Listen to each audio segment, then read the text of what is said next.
हाँ जी, सत श्री अकाल प्यारे विद्यार्थियों। तो बेटे अपना अज का टॉपिक है image formation in lenses using ray diagram. तो इमेज फॉर्मेशन तो पहला बेटे अपन रे डायग्राम के बारे चंगी तरह पता होना चाहिए, जिमें असी मिरर के लगभग ये भी उस तरह ही होंगे। उस तरह होने का मतलब है बेटे भी आप इनू ओरिजिन मनिया है, इनू आप इतने मानते होंगे सी जी एफ है, इतने भी आप एफ मानते C focus 1 number, focus 2 number, और इनू आप 2F2 मान लेंगे सी, इधर आप 2F1 मान लेंगे, लगभग इक्वल डिस्टेंस से मानते सी। इस तरह बेटे अपना ये करते सी आप कनकेव लेंज के भी, ठीक है। आ कनकेव लेंज हो गया, ये ओरिजिन है, और इत्थे फोकस, ठीक है, और इतने जोड़ा है भी 2F1 तो यदा इतने अपने को 2F2 आ जाना, बस तुहानू पता ही है व्यक्ति है ना। तो बेटे जी भी लाइन ये पैरल आ रही होगी तो आपको ऐ लगूगा भी जी पैरल लाइन है वो कितों की लंघनी होंगी जी, फोकस विच दी, वो भी ऐ होंगे सी, ये भी उदा ही होना है, ठीक है। पहला स्टैप अपना यही है, इतने भी हुण जी अपने को लाइन इतने पैरल आ रही है वो जाऊगी भला दी उधर, पर अपन इदा लग रहा भी वो इस फोकस विचों दी आ रही सी, ठीक है जी।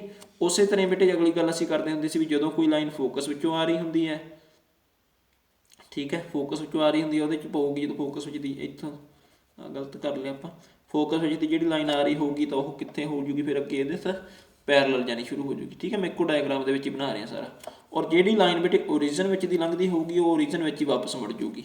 ये तीन चीज़ां आप कर लैनियां, ओरिजिन विच दी लंघदी हुई लाइट ओरिजिन विच दी वापस जाऊगी, जिहड़ी फोकस विच दी आ रही है, जिवें इत्थे ओरिजिन है, ओरिजिन विच दी जिहड़ी आ रही है तो वह ओरिजिन के विचों दी वापस मुड़ जाती हैगी है, ठीक है। मतलब किसी पासे नहीं मुड़ूगी, जो वापस नहीं मुड़ती तो आप कह देंगे सीधी जाती है, क्योंकि इससे रिफ्लैक्शन नहीं ना है, ठीक है। रिफ्लैक्शन नहीं हैगी करके आप वापस मुड़न वाला कंसैप्ट नहीं कहांगे, बस सिंपल बस दी पास आउट हो जाती हैगी, आप इदा ही सीधा बोल देना।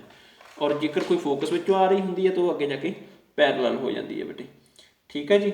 हाँ जी, तो ये बेस पर आप बेटे हुण मतलब कि इमेज फॉर्मेशन करनी है। सब तो पहले आप करते होंगे सी जी, अगर ऑबजैक्ट इनफिनिटी ते होवे, इदा करके असीं ले लिया लेंज, ठीक है। मैं तुहानूं कन्वैक्स दियां बना के दिखा देना, कनकेव दियां तुसीं आरामदारी दे नाल फिर बना सकते हो।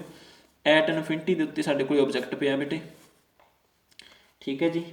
इनफिनिटी के उत्ते जो ऑबजैक्ट पिया वा, आ अपने को 2F1 है, तो आ इहदा अपने को F1 है, इधरले पासे F2 तो इत्थे अपने को 2F2 है, आ इहदा ओरिजिन है।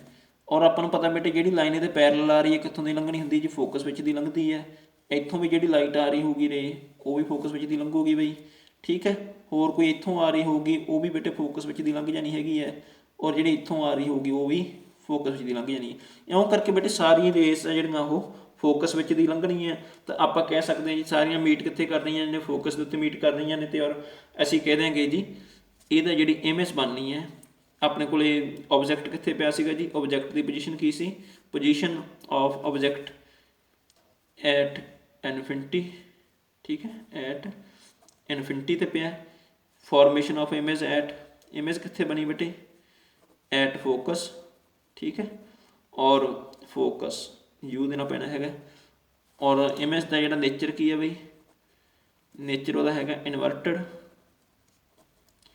एंड रियल, ठीक है। और साइज की आऊगा वह स्मॉल साइज, पॉइंट साइज ही आ जाना, बस स्मॉल भी कहना पॉइंट साइज, ठीक है जी। इस तरह हम असीं बाकी इमेज बनावांगे। हुण फर्ज करो बेटे कि अपने को ऑबजैक्ट है जो इनफिनिटी तो नहीं पिया है, वो 2F तो माड़ा जा पिछे पिया है, इत्थे अपने को 2F1 है, इत्थे अपने को F1 है, F2 2F2, ठीक है। 2F1 के माड़ा जा पिछे पिया, इत्थे पिया ऑबजैक्ट अपने को, ठीक है जी। और आपां पता बेटे ए भी ऑबजैक्ट है, पहली लाइन आप पैरल जाके कि लंघाने होंगे फोकस विच दी, ठीक है जी। और दूसरी रे अपने को ओरिजिन विच दी लंघूगी, ठीक है।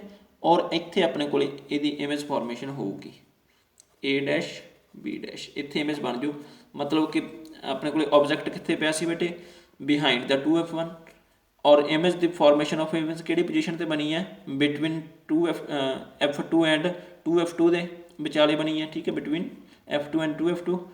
और इहदा नेचर की है बेटे इनवर्टड एंड रियल, साइज का उहदे नालों साइज स्मॉलर है, स्मॉलर साइज, ठीक है जी।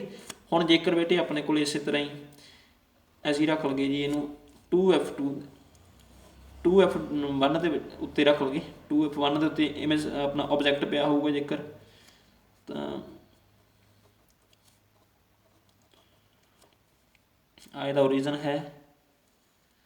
ਪਹਿਲੀ ਲਾਈਨ ਬੇਟੇ, ਪਹਿਲੀ ਰੇ ਜਦੋਂ ਆਪਣੇ ਪੈਰਲਲ ਆ ਰਹੀ ਹੈ ਫੋਕਸ ਦੀ ਲੰਘੂ, ਦੂਸਰੀ ਅਸੀਂ ਕਿੱਥੋਂ ਦੀ ਲਗਾਉਣੀ ਹੁੰਦੀ ਹੈ ਜੀ, ਇਹਦੇ ਮਤਲਬ ਕਿ ਓਰੀਜਨ ਦੇ ਵਿੱਚ ਦੀ।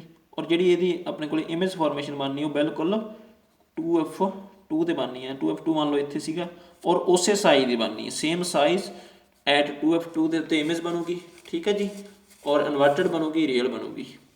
ਅਗਰ ਹੁਣ ਬੇਟੇ ਸਾਡੇ ਕੋਲ ਆਬਜੈਕਟ ਹੈ ਜਿਹੜਾ, ਆਬਜੈਕਟ ਹੋਰ ਅਸੀਂ ਨੇੜੇ ਕਰ ਲੈਂਦੇ ਹਾਂ, ਫਰਜ਼ ਕਰੋ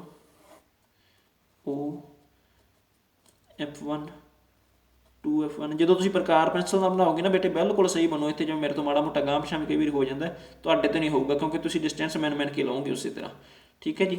ਹੁਣ ਜਦੋਂ ਇੱਥੇ ਮਤਲਬ ਕਿ object placed at 2F1 and F1 ਦੇ ਵਿਚਾਲੇ ਪਿਆ ਵਾ, ਠੀਕ ਹੈ, ਬਿਟਵੀਨ 2F1 ਐਂਡ F1, ਤਾਂ ਪਹਿਲੀ ਲਾਈਨ ਐ ਪੈਰਲਲ ਜਾਣੀ ਹੈ, ਪੈਰਲਲ ਜਾ ਕੇ ਫੋਕਸ ਵਿੱਚ ਦੀ ਲੰਘਣੀ ਹੈ ਬੇਟੇ, ਠੀਕ ਹੈ। ਦੂਸਰੀ ਸੈਂਟਰ ਵਿੱਚ ਦੀ ਲੰਘਣੀ ਹੈ ਆਪਣੇ ਓਰੀਜਨ ਵਿੱਚ ਦੀ। ਜਦੋਂ ਤੁਸੀਂ ਓਰੀਜਨ ਵਿੱਚ ਦੀ ਲਗਾਓਗੇ ਨਾ, ਮੇਰੇ ਤੋਂ ਥੋੜ੍ਹੀ ਜਿਹੀ ਲਾਈਨ ਗਲਤ ਹੋ ਗਈ, ਇੱਥੋਂ ਐਂ ਜਾਣੀ ਸੀਗੀ, ਠੀਕ ਹੈ, ਆਹ ਪੈਰਲਲ ਦੀ ਬਣੀ ਸੀਗੀ, ਤਾਂ ਤੁਹਾਡੇ ਕੋਲ ਇੱਥੇ ਬਣ ਜਾਣਾ। ਤਾਂ ਸਾਡੇ ਕੋਲ ਇਮੇਜ ਦੀ ਫਾਰਮੇਸ਼ਨ ਕਿੱਥੇ ਹੋਊਗੀ ਬੇਟੇ, behind 2F2 inverted and real larger size, ਠੀਕ ਹੈ ਜੀ। ਹੁਣ ਜਦੋਂ ਇੱਦਾਂ ਹੀ ਫੋਕਸ 'ਤੇ ਰੱਖਾਂਗੇ ਬੇਟੇ ਤਾਂ ਐਟ ਇਨਫਿਨਿਟੀ 'ਤੇ ਬਣਨੀ, ਉਹ ਤੁਹਾਨੂੰ ਪਤਾ ਹੀ ਹੈ, ਆਪਾਂ ਪਹਿਲਾਂ ਵੀ ਕੀਤਾ ਸੀ ਇਸ ਤਰ੍ਹਾਂ ਦਾ ਕੰਮ ਹੀ, ਠੀਕ ਹੈ। ਜਦੋਂ ਅਸੀਂ ਹੁਣ ਫੋਕਸ 'ਤੇ ਰੱਖ ਲਈ F1 2F1 F2 ਅਤੇ 2F2, ਠੀਕ ਹੈ, ਓਰੀਜਨ ਆ ਰਿਹਾ। ਫੋਕਸ 'ਤੇ ਰੱਖਾਂਗੇ ਤਾਂ ਇੱਥੋਂ ਦੀ ਲੰਘ ਗਈ ਪਹਿਲੀ, ਦੂਸਰੀ ਬੇਟੇ ਇੱਥੋਂ ਦੀ, ਬਿਲਕੁਲ ਪੈਰਲਲ ਜਾਣਗੀਆਂ ਆਪਸ ਦੇ ਵਿੱਚ, ਠੀਕ ਹੈ। ਸੌਰੀ ਤੁਹਾਨੂੰ ਦੱਸਿਆ ਨਹੀਂ ਸੀ ਮੇਰੇ ਖਿਆਲ 'ਚ, ਆਪਣੇ ਕੋਲ ਇੱਦਾਂ ਰੱਖ ਲਿਆ। ਆਪਣਾ ਫੋਕਸ ਦੇ ਉੱਤੇ ਅਸੀਂ ਓਬਜੈਕਟ ਰੱਖਿਆ ਹੈਗਾ, ਪੈਰਲਲ ਲਾਈਨ ਗਈ ਜਿਹੜੀ, ਉਹ ਬੇਟੇ ਫੋਕਸ ਵਿੱਚ ਦੀ ਲੰਘ ਗਈ, ਜਿਹੜੀ ਓਰੀਜਨ ਵਿੱਚ ਦੀ ਲੰਘਦੀ ਸੀ ਉਹ ਸਿੱਧੀ ਗਈ, ਤਾਂ ਕਿਤੇ ਮੀਟ ਨਹੀਂ ਕਰਦੀਆਂ ਇਹ, ਤਾਂ ਇਸ ਕਰਕੇ ਪੈਰਲਲ ਜਾ ਰਹੀਆਂ। ਤਾਂ ਇਮੇਜ ਫਾਰਮੇਸ਼ਨ ਕਿੱਥੇ ਹੋਣੀ ਹੈ, ਐਟ ਇਨਫਿਨਿਟੀ 'ਤੇ। ਅਗਲੀ ਗੱਲ ਹੈਗੀ, ਹੁਣ ਅਸੀਂ ਫੋਕਸ ਤੋਂ ਅਤੇ ਓਰੀਜਨ ਦੇ ਵਿਚਾਲੇ ਰੱਖਦੇ ਹਾਂ, object placed at focus and between the focus and origin, ਠੀਕ ਹੈ। 2F1 F2 2F2, ਠੀਕ ਹੈ ਜੀ। ਹੁਣ ਦੇਖੋ ਬੇਟੇ ਇੱਥੇ ਰੱਖ ਲਿਆ ਸੀ, ਪਹਿਲਾ ਕੰਮ ਅਸੀਂ ਕੀ ਕਰਨਾ, ਪੈਰਲਲ ਗਈ ਤਾਂ ਫੋਕਸ ਵਿੱਚ ਦੀ ਲੰਘਿਆ। ਦੂਸਰਾ ਕੰਮ ਓਰੀਜਨ ਵਿੱਚ ਦੀ। ਹੁਣ ਵੇਖੋ ਤੁਸੀਂ ਇੱਥੇ ਤਾਂ ਇਹ ਪੈਰਲਲ ਵੀ ਨਹੀਂ ਜਾ ਰਹੀਆਂ, ਕਿਤੇ ਮੀਟ ਵੀ ਨਹੀਂ ਕਰਨਗੀਆਂ, ਇਹਨਾਂ ਨੂੰ ਫਿਰ ਅਸੀਂ ਪਿੱਛੇ ਨੂੰ ਵਧਾ ਲਾਂਗੇ ਐਂ, ਠੀਕ ਹੈ ਬੇਟੇ। ਜਦੋਂ ਅਸੀਂ ਇਹਨੂੰ ਪਿੱਛੇ ਵਧਾਇਆ ਤਾਂ ਕੀ ਆਊਗਾ ਆਪਣੇ ਕੋਲ, ਇਹਨਾਂ ਦੀ ਜਿਹੜੀ ਇਮੇਜ ਬਣਨੀ ਹੈ on the same side of the length as the object, ਜਿਹੜੇ ਪਾਸੇ ਮਤਲਬ ਕਿ ਆਬਜੈਕਟ ਪਿਆ ਵਾ ਉਸੇ ਪਾਸੇ ਹੀ ਇਹਦੀ ਇਮੇਜ ਬਣ ਜਾਂਦੀ ਹੈ। ਉਹ ਡਿਪੈਂਡ ਕਰਦਾ ਕਿੰਨੀ ਕੁ ਗਾਂਹ ਪਿਛਾਂਹ ਰੱਖਿਆ ਹੋਇਆ, ਉੱਥੇ ਫਿਰ ਇਹ ਉਨੀ ਗਾਂਹ ਪਿਛਾਂਹ ਇਹ ਹੋ ਜੂਗੀ, ਠੀਕ ਹੈ ਜੀ। ਅਗਲੀ ਗੱਲ ਹੈਗੀ ਹੈ ਬੇਟੇ, ਲਾਰਜਡ ਬਣੀ ਹੈ, ਐਰੈਕਟ ਬਣੀ ਹੈ ਅਤੇ ਵਿਰਚੁਅਲ ਬਣੀ ਹੈ। ਇਹਨੂੰ ਅਸੀਂ ਸਕਰੀਨ ਦੇ ਉੱਤੇ ਨਹੀਂ ਲੈ ਸਕਦੇ, ਇਹ ਜਿਹੜੀ ਆਪਣੇ ਕੋਲ ਬਣੀ ਆ ਇਮੇਜ ਇਹ ਵਿਰਚੁਅਲ ਹੈ।